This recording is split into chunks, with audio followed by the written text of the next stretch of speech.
नमस्ते दोस्तों, जरा एक पल के लिए आंखें बंद कीजिए। कल्पना कीजिए कि आप खड़े हैं एक खुले मैदान में। चारों तरफ ऊंची दीवारें हैं। हवा में बैसाखी के त्योहार की खुशी घुली हुई है। बच्चे दौड़ रहे हैं, औरतें आपस में बातें कर रही हैं, कोई भाषण सुन रहा है, कोई मेले का मजा ले रहा है। सब कुछ बिल्कुल सामान्य लगता है और फिर अचानक गोलियों की आवाज, चीखें, भगदड़ और कुछ ही मिनटों में वह खुशनुमा मैदान एक कब्रगाह में बदल जाता है। तारीख है 13 अप्रैल 1919। जगह है पंजाब का शहर अमृतसर और वह मैदान है जलियांवाला बाग। आज हम एआई की मदद से उस पल को फिर से देखने की कोशिश करेंगे, समझने की कोशिश करेंगे कि उस दिन आखिर हुआ क्या था, क्यों हुआ था और कैसे इस एक घटना ने पूरे भारत की आजादी की लड़ाई को हमेशा के लिए बदल दिया। अगर आप इतिहास को इस तरह एआई की मदद से फिर से जीवित होते हुए देखना चाहते हैं तो द अनसीन भारत को अभी सब्सक्राइब जरूर कर लीजिए, क्योंकि यहाँ हम समय की परतों को हटाकर इतिहास के उन पलों को आपके सामने लाते हैं जिन्हें अक्सर किताबों में सिर्फ कुछ पंक्तियों में समेट दिया जाता है। उस दौर को समझने के लिए पहले थोड़ा पीछे जाना होगा। उस समय भारत पूरी तरह ब्रिटिश शासन के अधीन था, लेकिन पहले विश्व युद्ध के बाद भारतीयों में एक नई चेतना जागी थी।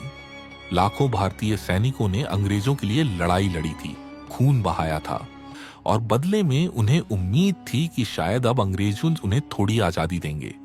लेकिन हुआ बिल्कुल उल्टा। 1919 में ब्रिटिश सरकार ने एक ऐसा कानून लागू किया जिसने पूरे देश को हिला दिया, रॉलेट एक्ट।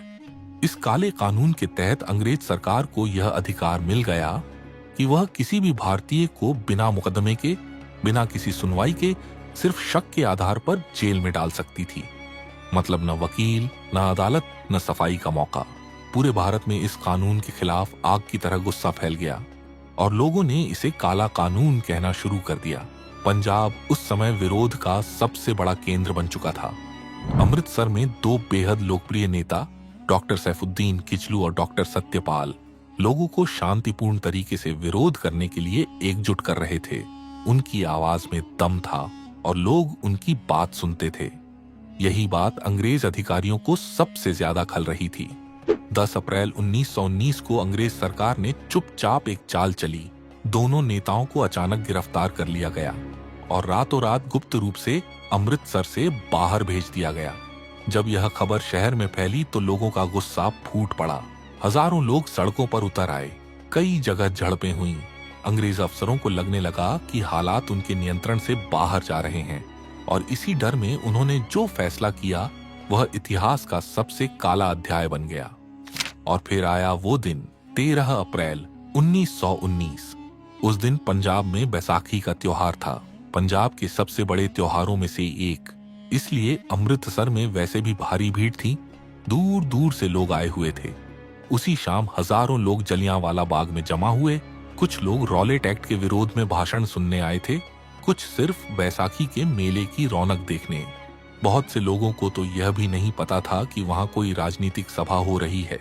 वे बस त्योहार मनाने आए थे, अपने परिवार के साथ, अपने बच्चों के साथ। जलियांवाला बाग उस वक्त एक बड़ा खुला मैदान था, लेकिन उसके चारों तरफ ऊंची दीवारें थीं और अंदर आने जाने का सिर्फ एक ही संकरा रास्ता था। उस शाम करीब 15 से 20 हजार लोग वहां मौजूद थे।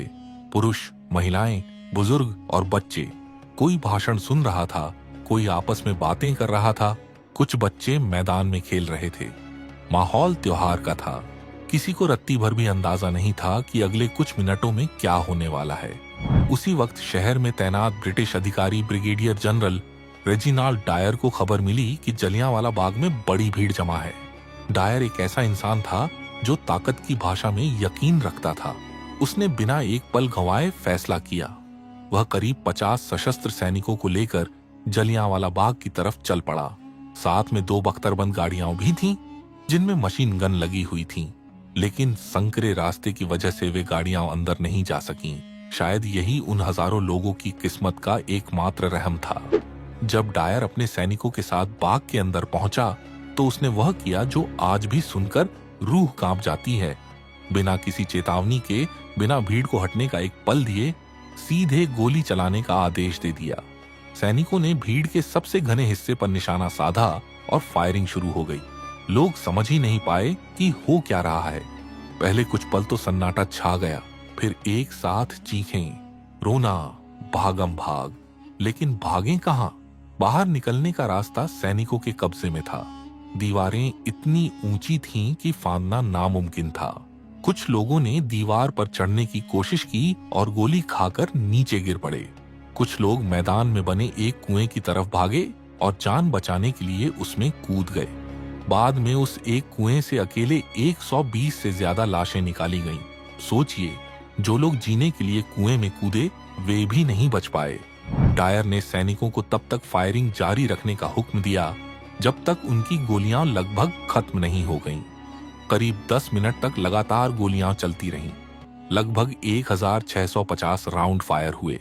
ब्रिटिश सरकार के अपने आधिकारिक आंकड़ों के मुताबिक 379 लोग मारे गए और 1200 से ज्यादा घायल हुए। लेकिन भारतीय गवाहों और स्रोतों के अनुसार मरने वालों की असली संख्या 1000 से भी ज्यादा थी। सच कितना भयावह था यह शायद आज भी पूरी तरह नहीं जाना जा सका। और सबसे क्रूर बात, गोलीबारी के बाद डायर ने शहर में कर्फ्यू लगवा दिया और किसी को भी घायलों की मदद करने नहीं दी। जो लोग गोली खाकर जमीन पर पड़े थे वे पूरी रात वहीं तड़पते रहे, खून बहता रहा। कई लोग जो उस वक्त बचाए जा सकते थे सुबह तक दम तोड़ चुके थे। जब यह खबर पूरे भारत में फैली तो जो आक्रोश उठा वह इतिहास में अभूतपूर्व था। यह सिर्फ एक हत्याकांड नहीं था, यह उस भ्रम का अंत था जो कुछ लोगों को था कि शायद अंग्रेज सुधर सकते हैं। महात्मा गांधी ने इस घटना के बाद ब्रिटिश सरकार के साथ किसी भी सहयोग से हाथ खींच लिया और असहयोग आंदोलन की नींव रखी। रविंद्रनाथ टैगोर ने अपनी ब्रिटिश नाइटहुड की उपाधि वापस कर दी। एक प्रतीकात्मक लेकिन बेहद शक्तिशाली विरोध। इस नरसंहार की जांच के लिए बाद में हंटर कमीशन बनाया गया। जांच में जनरल डायर ने खुद माना कि उसने जानबूझकर भीड़ को सबक सिखाने के इरादे से गोली चलवाई, न कि भीड़ हटाने के लिए। यह सुनकर पूरी दुनिया स्तब्ध रह गई। हालांकि डायर को कोई कड़ी सजा नहीं मिली, लेकिन ब्रिटेन में भी उसकी तीखी आलोचना हुई। और जब कुछ अंग्रेज अखबारों ने उसे हीरो कहा तो भारतीयों का आखिरी भरोसा भी टूट गया। आज अमृतसर में जलियांवाला बाग एक राष्ट्रीय स्मारक है। वहां की दीवारों पर आज भी गोलियों के निशान हैं जो मिटाए नहीं गए ताकि दुनिया याद रखे। वह कुआं भी संरक्षित है जिसमें लोगों ने जान बचाने के लिए छलांग लगाई थी। यह जगह सिर्फ एक ऐतिहासिक स्थल नहीं है, यह उन हजारों नाम अनाम लोगों की आत्मा है जो उस दिन सिर्फ त्योहार मनाने निकले थे और इतिहास का हिस्सा बन गए। जब हम AI के जरिए इस घटना को फिर से देखते हैं तो हमें सिर्फ तारीखें और आंकड़े नहीं दिखते। हमें दिखती हैं वे माएं जो अपने बच्चों को ढूंढ रही थीं, वे बाप जो अपने परिवार को बचाने की कोशिश में गोली खा गए, वे नौजवान जो बैसाखी की खुशी में घर से निकले थे और कभी लौटे नहीं। जलियांवाला बाग हमें यह याद दिलाता है कि आजादी की कीमत क्या होती है, और यह भी कि जब किसी कौम का अपमान होता है तो इतिहास उसे कभी नहीं भूलता। अगर आपको ऐसी गहराई से महसूस की गई इतिहास की यात्राएं पसंद हैं तो द अनसीन भारत को सब्सक्राइब जरूर करें।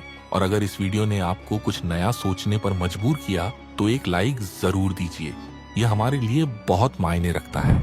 मैं था वक्त का मुसाफिर और अगली बार फिर मिलूंगा इतिहास की एक और परत के साथ।